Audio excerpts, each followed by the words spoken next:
अवधूत चिंतन श्री गुरुदेव दत्त श्री स्वामी समर्थ. माझ्या चॅनलमध्ये तुमचं सगळ्यांचं मनापासून खूप खूप स्वागत, आभार.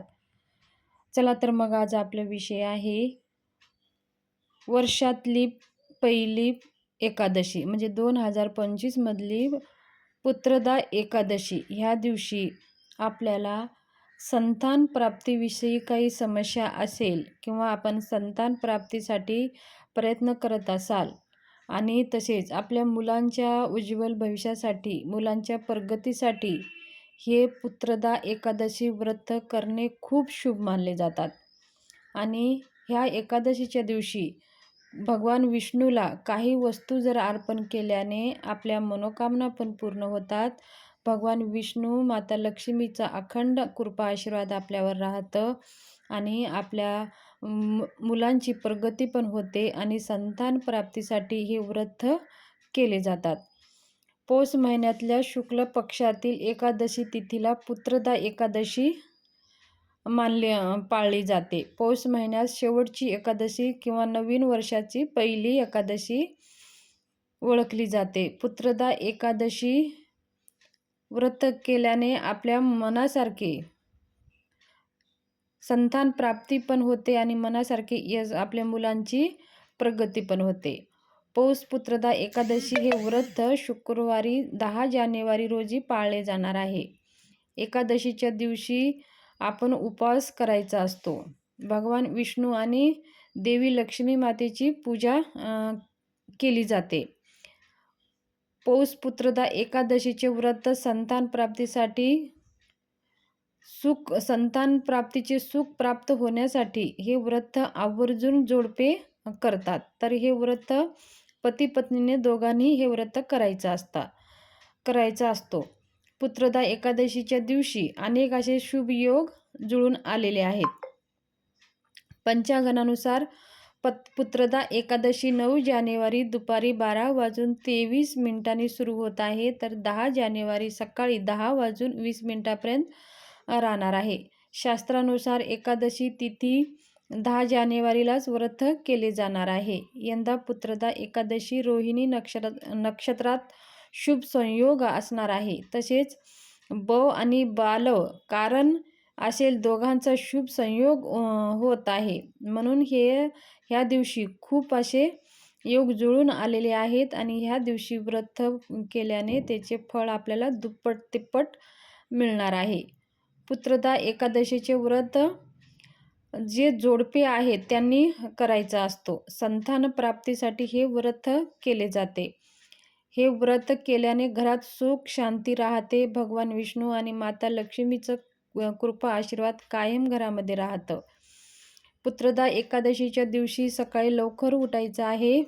ब्रह्ममुहूर्तावर उठून स्नान करून सूर्याला जल अर्पण करून पती पत्नीने संतान प्राप्तीसाठी जर हे व्रत करत असाल तर पुत्रदा एकादशीच्या दिवशी पती पत्नी दोघींनी उठून स्नान करून सूर्याला जल अर्पण करून आपल्या देवघरामधल्या जे बालकृष्णाची मूर्ती आहे त्याच्यावरती आपल्याला 16 वेळेस पुरुष सूक्त आणि 16 वेळेस स्त्री सूक्त आणि 16 वेळेस शक्य जर होत नसेल तर तुम्ही एक वेळेस स्त्री सूक्त म्हणू शकता, एक वेळेस पुरुष सूक्त म्हणायचं आहे. आणि त्याच्यानंतर आपल्याला 108 वेळेस संतान गोपाल मंत्र हा मंत्र म्हणून अभिषेक करायचा आहे बालकृष्णाच्या मूर्तीवरती.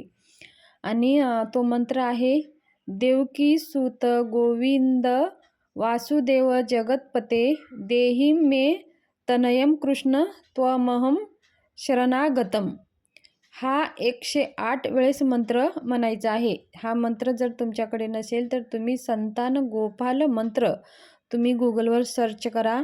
मंत्र असा आहे, देवकीसुत गोविंद वासुदेव जगतपते देहि मे तनयम कृष्ण त्वमहं शरणागतम. हा मंत्र आपल्याला 108 वेळेस म्हणून भगवान कृष्ण बालकृष्णाच्या मूर्तीवरती अभिषेक करायचा आहे. एक वेळेस श्री सूक्त म्हणा, एक वेळेस प्री सूक्त म्हणा आणि 108 वेळेस हा संतान गोपाल मंत्र म्हणून भगवान कृष्णाच्या मूर्तीवरती अभिषेक करून त्याच्यानंतर गोविंद दामोदर स्तोत्र हा एक वेळेस म्हणायचा आहे.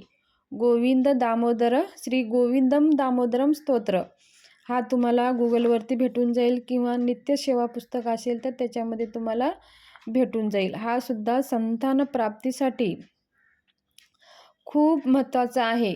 तर जर समजा तुम्हाला कोणतंही श्रीसूक्त म्हणता येत नसेल, पुरुषसूक्त म्हणता येत नसेल, तर तुम्ही संतान गोपाल मंत्र आणि श्री गोविंद दामोदर स्तोत्र संतान गोपाल मंत्र 108 वेळेस म्हणा आणि श्री गोविंद दामोदर स्तोत्र हे 1 वेळेस किंवा तुम्ही 5 वेळेस 11 वेळेस म्हणा.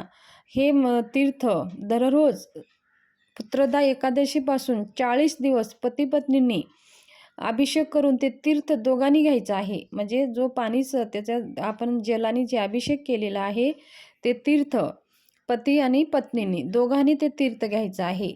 आणि ते तीर्थ लगातार 40 दिवस घ्या आणि 40 जर तुम्हाला शक्य होत असेल तर तुम्ही कंटिन्यू तुम्हाला तुमची मनासारखी संतान प्राप्ती होत नाही तर तुम्ही ते तीर्थ दररोज अभिषेक करून तुम्ही घ्यायचं आहे. आता बघा पती आपलं कामाला जात आहे, मग दोघांना अभिषेक करायला जमत नसेल तर घरच्या जे महिला घरी असतात त्यांना संतान प्राप्ती हवी आहे, त्यांनी अभिषेक करायचा आहे आणि त्याच्यातलं ते तीर्थ अभिषेक झाल्यानंतर ते तीर्थ काढून मग ज्यावेळेस आपले पती येतात त्यांना पण द्यायचं आहे, आपण स्वतः पण घ्यायचं आहे. आणि त्याच्यानंतर मग अभिषेक झाल्यानंतर भगवान बालकृष्णाची मूर्तीला स्वच्छ पुसून घ्यायचं आहे आणि जागच्या जागी स्थापना करून अष्टगंध लावायचा आहे, पिवळं चंदन लावायचं आहे, धूप दीप ओवाळून घ्यायचं आहे, नैवेद्य दाखवायचा आहे आणि खास करून पिवळे फुलं अर्पण करायचं आहे. भगवान विष्णू पिवळ्या वस्त्र, पिवळं मिठाई, पिवळे फुलं ह्या सगळ्या वस्तूने भगवान विष्णू लवकर प्रसन्न होतात आणि आपल्या मनोकामना लवकर पूर्ण होतात. म्हणून आपल्याला मनोकामना पूर्ण करण्यासाठी ह्या पिवळ्या वस्तू आणि त्याचबरोबर तुळस आवर्जून अर्पण करायचं आहे. भगवान विष्णूची कोणतीही पूजा आपण करो बगर तुळशीशिवाय पूजा पूर्ण होत नाही आणि भगवान विष्णू त्या पूजासुद्धा स्वीकार करत नाहीत. म्हणून आपल्याला भगवान विष्णूला तुळस आणि पिवळे फूल आणि पिवळी मिठाई अर्पण करायचं आहे. एकादशीच्या दिवशी तर करायचंच आहे, दररोज आपल्याला करायचे आहे. आणि तसेच आपल्या मुलांच्या प्रगतीसाठी, मुलांच्या उज्ज्वल भविष्यासाठी सुद्धा आपण भगवान बालकृष्णाच्या मूर्तीवरती दररोज अभिषेक करू शकता. आपल्या मुलं झालेले आहेत, मुलांच्या प्रगतीसाठी भगवान बालकृष्णाच्या मूर्तीवर तुम्ही अभिषेक करू शकता. श्रीसूक्त, पुरुषसूक्त, संतान गोपाल मंत्र 11 वेळेस म्हणू शकता आणि संतान प्राप्तीसाठी 108 वेळेस आपल्याला म्हणायचं आहे. ही सेवा आवर्जून करायची आहे. ही पुत्रदा एकादशीच आहे महत्त्व. पुत्रदा एकादशीचं महत्त्व आहे आपल्या पुत्रांच्या प्रगतीसाठी. भगवान विष्णूला विनंती करायचं आहे, व्रत करायचं आहे, सेवा करायची आहे. जास्तीत जास्त भगवान विष्णूचे मंत्र जप करायचे आहेत.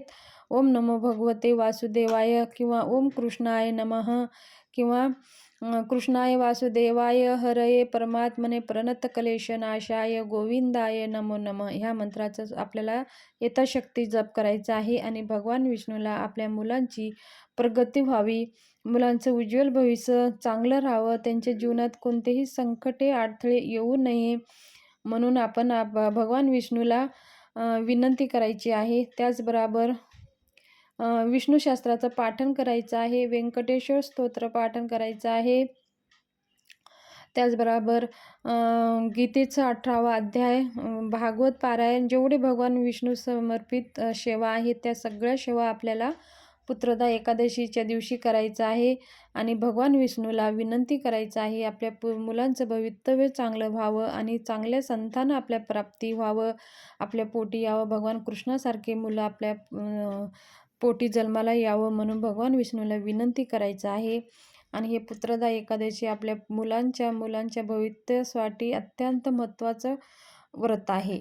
तर ही माहिती शेअर करायची होती. माहिती